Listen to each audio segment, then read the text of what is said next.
Hi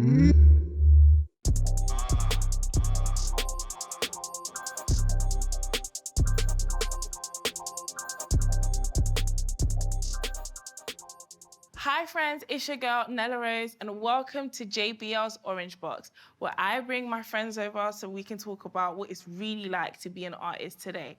So today, not only do we have a music mogul, we have an entrepreneur, the realist G, we have Krept. I'm so happy that you're here. Don't gas me up like that in the intro. Obviously, come on. So yeah, let's get straight into it, shall we? Yes. So how did you get into music? Because everybody knows you're a rapper. I did it as a hobby, you know. I didn't do it like, that wasn't like my goal. It wasn't your goal to My play? goal was to be a footballer. Was it the ACL? Did you tear it? It was the knee. I swear to God, it was the knee. It was I got something called Osgood Slatters. And I was actually a really good August Sliders. footballer on the brink of success. No, let's go back to August Sliders. What's August Sliders? It's called Osgood Slatters. I think I'm saying it right, but it's called Osgood Slatters. It's basically like, I don't know what it is. Oh. But no, look. Yeah. Come with your hands. Are you allowed to touch? We're look. NFTs. I don't know if we can touch. Look.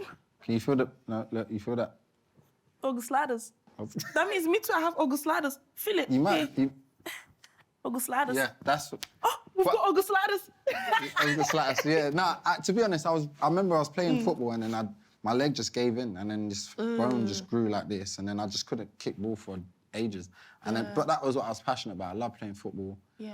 And the music stuff, I just did it as like just a side thing, as a hobby. There was like a little youth centre and all my friends used to go there and everyone had lyrics, everyone had bars. I didn't have no bars. Really? I was just there watching. Yeah. And I was like, nah, I need to write some bars. Like, this is sick. And then I went home and I remember I just started writing bars. And I would record my bars in my phone. Remember the teardrop phone? Do you remember that phone? Our generations, I don't know if they overlap. But teardrop. It was a Nokia phone. Nokia. Did it flip? And it was shaped like a pear, kind of. Like a... Oh, you had a pear phone. That's fine. That's yeah, crazy, that one. weird. Yeah, from back in the day, innit? Yeah. But yeah, I had that phone. I'll never forget it. I was with Konan on the bus. And I don't know why he had my phone. He was going through my phone. Like one gal, Konan, you should love it. He was going through my phone and he was listening to my voice things. But on my voice things, there was all my raps. He was listening to it and then he was like, this is hard, who's this? Like, I was like, that's me, bro. He's like, because Konan was actually spitting from before. He was like, who's this? Like, this is hard. And I was like, it's me. And he was like, bro, you're hard. Like, you need to actually... And then, yeah, that was like the kind of first, he kind of gave me that, no, bro, you're actually sick. On a bus? Yeah, on a bus. It was on a bus in Crystal Palace, I'll never forget it. So you're obviously from Gypsy Hill and he's from Fulton Heath. So how did you guys' surroundings like influence your music? Fulton Heath, Gypsy Hill and a few other areas, like we just became one big gang. Like we was called Gypset at the time. Gypsets? Yeah, that's what it was called at the time. Like Dipset, Gypset. Yeah, that was like, you know what I'm saying? I'm like that. You like that one? But yeah, like, there was loads of us and that was what we knew in it, but it was a friends thing, like it was all just friends. But obviously we would, you know, get into trouble, our friends would get into trouble. I had friends that went to jail, passed away, this, that, and the fourth. But that's all we knew, so it seemed kind of normal to us. So that's what we would be just rapping about in our music, like just rapping about the man them and gal them and, you know what I'm saying, beef and this, that, and because this is what we was actually living. So that's what our music was inspired by. And back then, you used to send songs through infrared. Yeah, it's way out of your generation. But anybody that knows from my generation, there's something called infrared, where you hold the phones together and you send a song literally from one phone to another. Like airdrop? But... airdrop. It's not airdrop because there was like an infrared portal and you have to connect them next to each other like this. And then you have to keep it next to each other and then it will transfer over. That's absolutely fine. Yeah, that's great. So it was basically like a dial-up airdrop. Do you know what I find very interesting about you? A lot of people don't know that you're actually an educated man. Like, you have a degree. Is it accountancy or accounting? Accounting and finance. My accountant, of course. What made you want to go down the route of like, you know, actually, I want to get a degree? I wanted to do music, innit? And But when I used to say it like to my mum, my mum was just like, no, for real, what do you want to do? And I'm like, music. And it was like, really like kind of thing, innit? And then I remember got in some trouble and then police came to the house.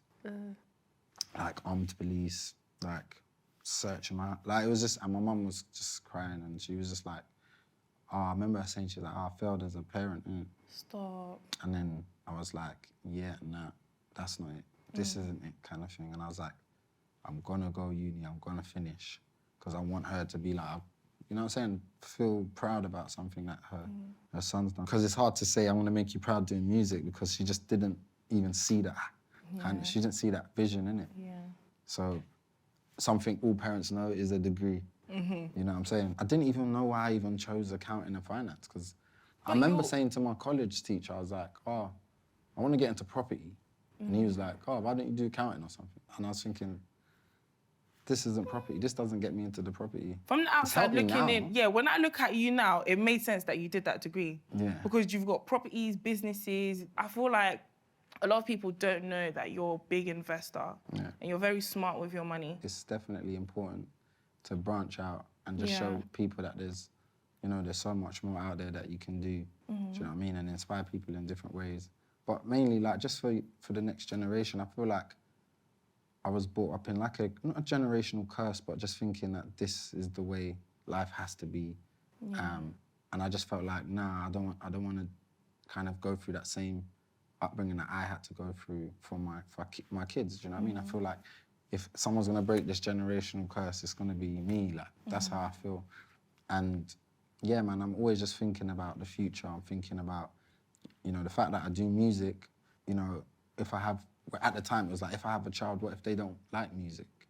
If they don't want nothing to do with music, and what am I going to be able to pass them that? I'm not going to be able to pass down my talent. I'm not going to be able to do that. So I wanted to, you know, just do things and build so that there's actually stuff we can actually pass down for generations. And I feel like it's a much bigger picture than me and just rapping, do you know what I mean? And I felt like rapping was my route to be able to do all of that and build the connections and all of that stuff. But yeah, I've always been like a numbers man and I'm good with numbers. Yes. So that's my thing. You're very smart and very intelligent, and I really admire that about you. Thank you. Because you're not just on the surface, yeah, he's just a rapper, he's a rapper and da-da-da-da-da-da. Do you mind just telling everybody that might not know, like all the businesses and all the things that you dibble and dabble and invest your money into, please? Yeah, obviously music was our, you know, that was our first investment in investing in ourselves, you know, to be able to branch out even from that world to music, to the presenting stuff, TV and all of that stuff.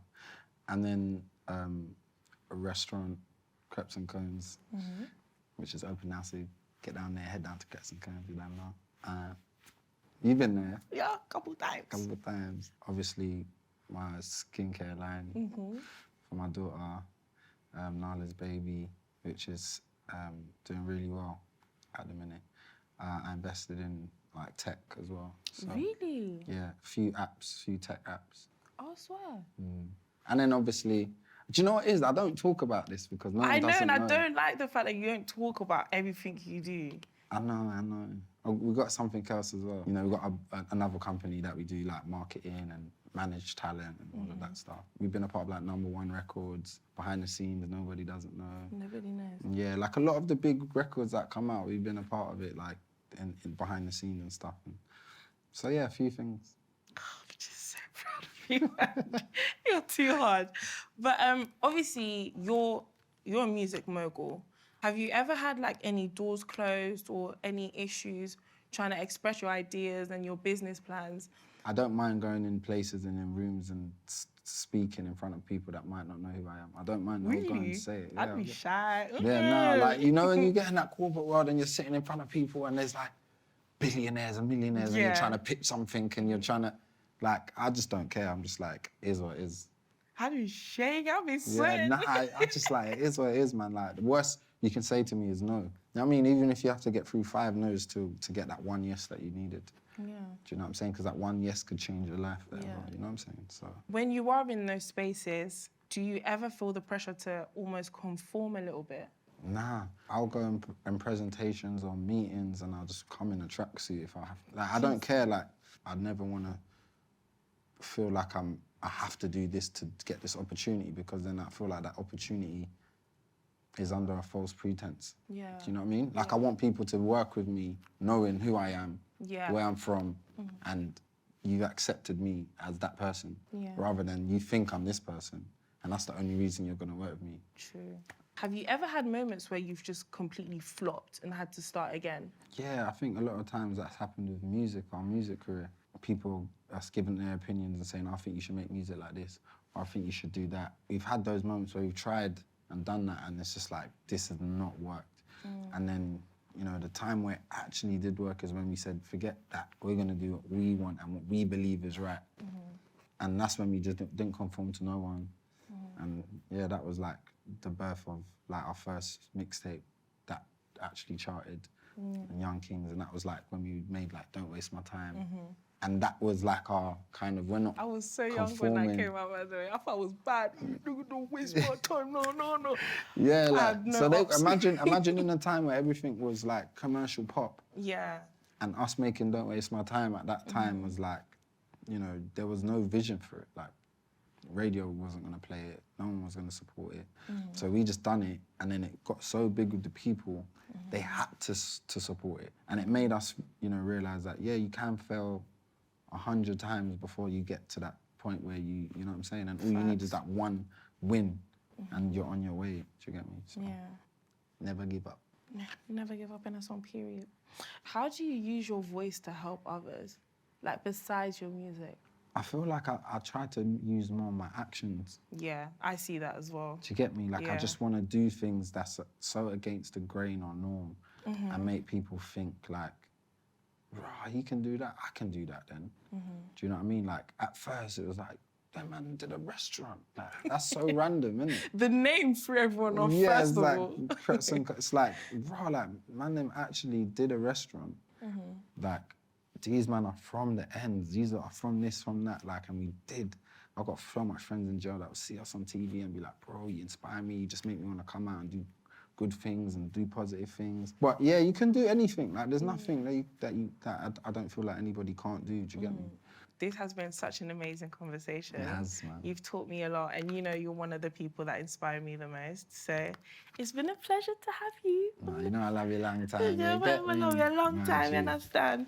All right, guys, so this has been JBL's Orange Box. I've had an amazing time shooting this series, but if you guys want to see more, make sure you guys like, comment, and subscribe to stay tuned.